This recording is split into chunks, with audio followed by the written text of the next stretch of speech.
Hey, it's Allie with Allie's Boutique, and today's project is this basket.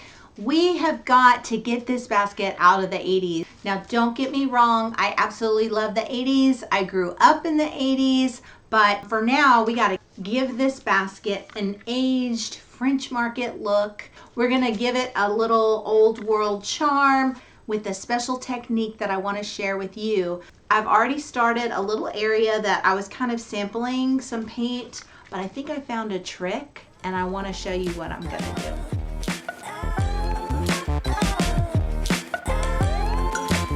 So for the first step to update this very dated basket is to apply a coat of stain. Now I'm just using some stain I already had. It's the color Kona. It's a very dark brown. You can use a dark gray, dark brown, whatever you choose, but this is just some that I already had. Now make sure that your stain is, that you shake it up really well. I think I gave my little grandson all of my foam brushes yesterday, so let's go with this cheap, inexpensive synthetic brush. Let's just get started and put some stain on it, and maybe I will get more of the effect of the old world aged basket. So we're going to put a layer of stain. We're going to let it sit for a bit, and then we're going to wipe it off.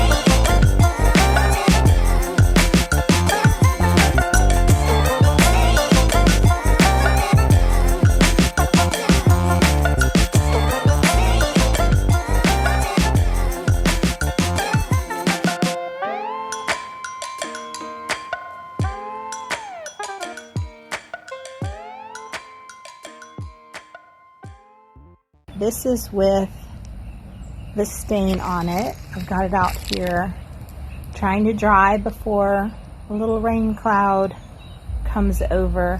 I went ahead and did the inside of the basket just so that there wasn't this stark contrast between the aged outside and the inside. I probably won't do much aging on the inside. I'll probably just leave it that dark brown. But I did go ahead and do that. So this is it. The other thing I will mention is I may not have wiped off the stain as much as I should, but I will be sealing it, so that's okay.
So now we can apply a white wash. Once you've sealed your piece, I'm using DIY paint White Swan, and I'm doing a 1-to-1 ratio of paint and water. I'm going to mix it up in a mason jar, shake it up really good. It'll be a watery consistency. And then I'm going to use a dry brush and just lightly brush on this whitewash. And then I'm going to wipe it back. And I'm just using a paper towel to wipe back the paint wash. I find it's easier to do this in sections, and that way you can control how much whitewash you put on your basket.